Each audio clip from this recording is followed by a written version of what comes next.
नमस्कार, स्वागत है आपका YouTube चैनल छत्तीसगढ़ टुडे में। आज है 26 मार्च 2021, दिन शुक्रवार, और आज के छत्तीसगढ़ करंट अफेयर प्रश्नों को हल करेंगे। तो चलिए दोस्तों शुरू करते हैं। हमारा पहला प्रश्न है, छत्तीसगढ़ सरकार ने श्रम विभाग द्वारा प्रवासी श्रमिकों के हित, संरक्षण, कल्याण एवं सामाजिक सुरक्षा को ध्यान में रखते हुए राज्य के प्रवासी श्रमिकों के लिए कौन सी नीति अधिसूचना तैयार की गई है? हमारा आंसर है ऑप्शन टी, छत्तीसगढ़ राज्य प्रवासी श्रमिक नीति 2020। छत्तीसगढ़ सरकार ने श्रम विभाग द्वारा प्रवासी श्रमिकों के हित, संरक्षण, कल्याण एवं सामाजिक सुरक्षा को ध्यान में रखते हुए छत्तीसगढ़ राज्य प्रवासी श्रमिक नीति 2020 तैयार की है। श्रम विभाग द्वारा इस संबंध में अधिसूचना जारी कर दी गई है, जिसमें प्रवासी श्रमिकों का पंजीयन कर डेटाबेस तैयार कर उन्हें बेहतर रोजगार की तलाश हेतु सुगम एवं सुरक्षित प्रवास सुनिश्चित करने के लिए विभिन्न विभाग के समन्वय से श्रम विभाग द्वारा प्रवासी श्रमिकों के लिए नीति बनाई गई है। इसके साथ साथ छत्तीसगढ़ शासन द्वारा स्थानीय युवाओं के कौशल उन्नयन, कृषि व वन उपज एवं पशुपालन के क्षेत्र में रोजगार सृजन के प्रयास किए जा रहे हैं। हमारा अगला प्रश्न है, भारत सरकार के निर्देशानुसार राष्ट्रीय सूचना एवं विज्ञान केंद्र द्वारा एक ऐसा ऐप तैयार किया गया है जिसमें जिले के विभिन्न प्रकार की जानकारी उपलब्ध रहेगी। इस ऐप का क्या नाम है? हमारा आंसर है option C, dots app. Bharat सरकार के निर्देशानुसार राष्ट्रीय सूचना एवं विज्ञान केंद्र द्वारा एक ऐसा ऐप तैयार किया गया है जिसमें जिले के विभिन्न प्रकार की जानकारी उपलब्ध रहेगी। राज्य में भी भारत शासन के निर्देशानुसार जिला प्रशासन द्वारा उक्त मोबाइल ऐप लॉन्च किया जा रहा है, जो कि लोकेशन आधारित होगा, यानी कि मोबाइल यूजर जिस लोकेशन में रहेगा उसे उस जिले से संबंधित स्वास्थ्य, शिक्षा, समसामयिक जानकारी, भर्तियों से संबंधित जानकारी के अलावा अलग अलग फीचर्स इसमें उपलब्ध रहेंगे। इस डॉट्स ऐप का विस्तारित नाम है district on the spot information app. इसे एंड्रॉयड मोबाइल में गूगल प्ले स्टोर से डाउनलोड किया जा सकता है। हमारा अगला प्रश्न है, छत्तीसगढ़ राज्य खाद्य आयोग द्वारा राज्य के स्कूल शिक्षा विभाग के सभी स्कूलों एवं सभी शासकीय उचित मूल्य की दुकानों में आयोग का टोल फ्री नंबर लिखने के निर्देश दिए गए हैं। यह टोल फ्री नंबर है, हमारा आंसर है ऑप्शन सी, 1967। छत्तीसगढ़ राज्य के खाद्य आयोग द्वारा राज्य के स्कूल शिक्षा विभाग के सभी स्कूलों एवं सभी शासकीय उचित मूल्य की दुकानों में आयोग का टोल फ्री नंबर 1967 को लिखने के निर्देश दिए हैं। इस टोल फ्री नंबर से प्राप्त शिकायतों का 15 दिन के भीतर निराकरण कर आयोग की वेबसाइट पर प्रदर्शित किया जाएगा। साथ ही उचित मूल्य की दुकानों में खाद्यान्न का नमूना प्रदर्शित करने एवं निगरानी समिति गठन करने के निर्देश भी दिए गए हैं। लंबित प्रकरण त्वरित निपटारा करने के निर्देश जिला खाद्य अधिकारी को दिए गए हैं।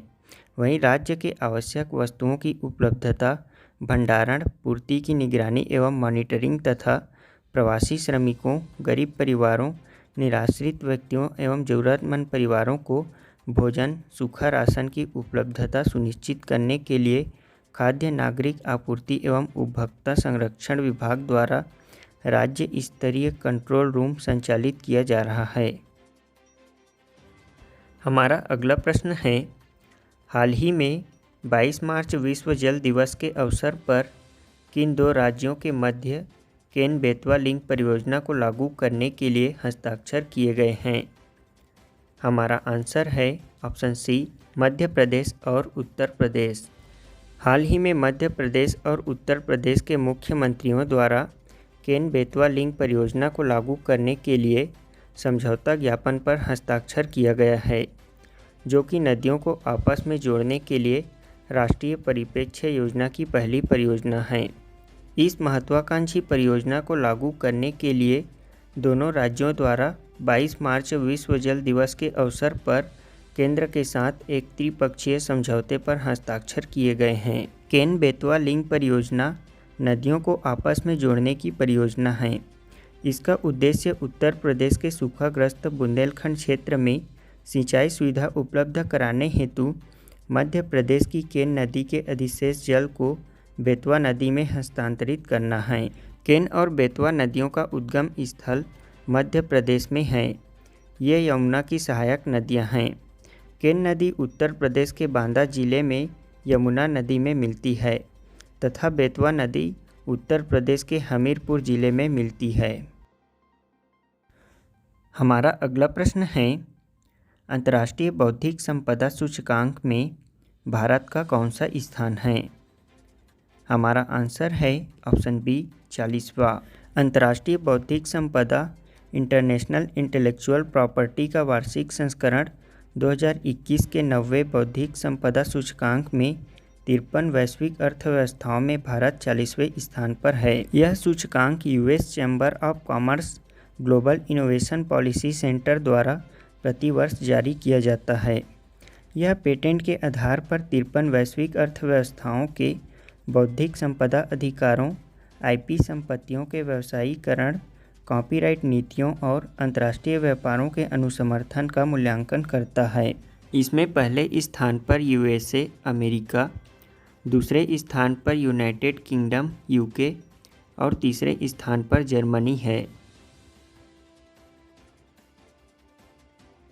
हमारा पहला प्रश्न है, छत्तीसगढ़ में किस राज्यसभा सांसद को संसद रत्न 2020 अवार्ड प्रदान किया गया है? हमारा आंसर है ऑप्शन बी छाया वर्मा को। हमारा अगला प्रश्न है, छत्तीसगढ़ सरकार के उद्योग विभाग के द्वारा लागू सिंगल विंडो सिस्टम के माध्यम से विभिन्न विभागों के कितने सेवाओं को ऑनलाइन किया गया है?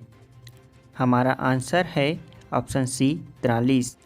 हमारा अगला प्रश्न है, छत्तीसगढ़ में महात्मा गांधी राष्ट्रीय ग्रामीण रोजगार गारंटी अधिनियम मनरेगा के तहत वित्तीय वर्ष 2021-22 के लिए कितने रुपए प्रतिदिन की मजदूरी तय की गई है? हमारा आंसर है ऑप्शन डी 193 रुपये। हमारा अगला प्रश्न है, छत्तीसगढ़ के किस योजना को पर्यावरण संरक्षण और सतत विकास में उत्कृष्ट योगदान के लिए स्कॉच गोल्ड अवार्ड से सम्मानित किया गया है? हमारा आंसर है ऑप्शन सी गोधन न्याय योजना। हमारा अगला प्रश्न है, किस संगठन द्वारा ग्रामीण भारत में महिलाओं की उद्यमशीलता को बढ़ावा देने के लिए सही दिशा अभियान शुरू किया गया है? हमारा आंसर है ऑप्शन ए संयुक्त राष्ट्र विकास कार्यक्रम। हमारा अगला प्रश्न है, नीति आयोग ने क्लाउड कंप्यूटिंग पर छात्रों को प्रशिक्षित करने के लिए किस कंपनी के साथ साझेदारी की है? हमारा आंसर है ऑप्शन डी अमेजॉन।